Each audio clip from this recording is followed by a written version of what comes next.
So we have a brand new Fatal Fury game that's supposed to be coming out in 2025, and I'm pretty sure a lot of people saw the trailers and the gameplay and all that other stuff for Fatal Fury: Sea of the Wolves. It's supposed to be coming out in April of 2025. It's going to be for the PS5, PS4, Xbox Series X, and PC. And a lot of people are excited about this game because of the fact that this is the first major entry within the Fatal Fury series that we're going to get since like 1999, and that's something that's a really big deal because no one ever thought SNK was ever going to bring this back. And honestly, in terms of like graphics and aesthetics and gameplay and all that stuff, it's something that's exceeding my expectation thus far. And um and I feel like the gameplay mechanics is something that people are really going to get into, like the rev system and the rev arts and all that stuff, which basically gives players the ability to use enhanced versions of character special moves, and it's pretty much similar to that of, I guess, King of Fighters, in a way, because the Fatal Fury series, I believe, came before King of Fighters, and I believe Fatal Fury and Art of Fighting were preludes to the King of Fighters series back in the '90s. And for the most part, SNK has been doing nothing but making King of Fighters games since the mid '90s. And I think SNK has finally decided to bring back Fatal Fury because they feel like the King of Fighters franchise is it's kind of stale at this point because a lot of people will go on record and tell you that King of Fighters '98 was probably the best. And don't get me wrong, the last couple of games that came out were okay, but those games didn't get the type of mainstream attention that a lot of people thought it would. And and I don't think those games really sold nearly as much as SNK thought it would as well.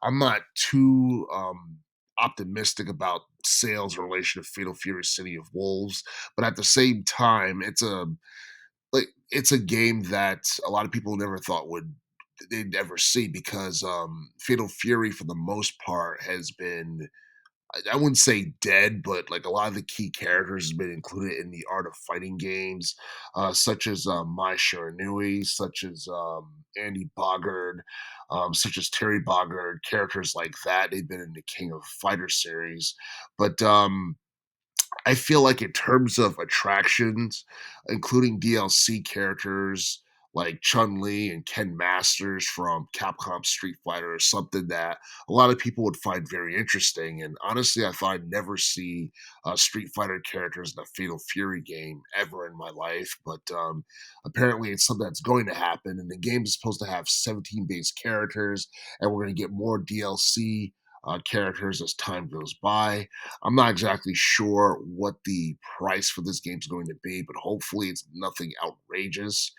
And I believe this game is supposed to support online multiplayer gameplay, and it's supposed to feature both cross-platform gameplay, and it's going to include a rollback netcode. So when you're online, the game doesn't crash or anything like that.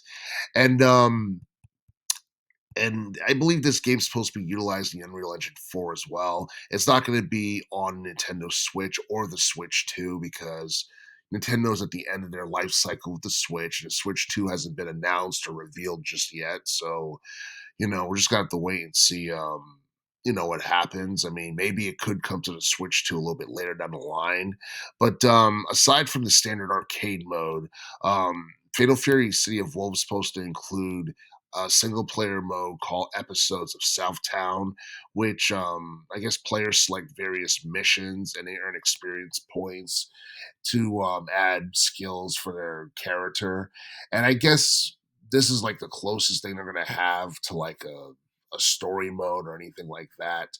I'm not exactly sure whether or not we're going to have like a cinematic story mode similar to what we got with Tekken 8 or with Street Fighter 6 or anything like that.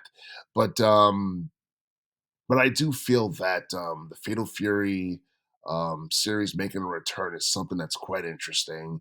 I do feel it's something that's going to appeal to a niche audience of gamers.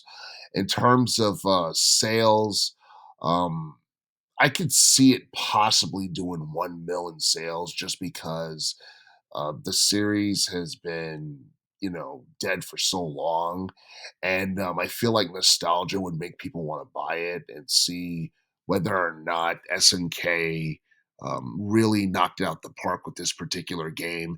Some people have actually, I believe they played it before it even released. Like, you know how you have those beta tests and all that stuff before an official game release. Some people have played it and they think it's awesome. It's a lot better than the trailers, and and I do feel that Fatal Fury: Singing of the Wolves will probably be one of the top fighting games in 2025 because there's not too many high-profile fighting games that I know that's going to be coming out next year. But I'm pretty sure it's something that's going to get largely ignored in a country like America because a lot of people are not really aware of the Fatal Fury series, nor do they care because they're more into M-rated adult themed type of games that include blood, gore, profanity, and all that other stuff.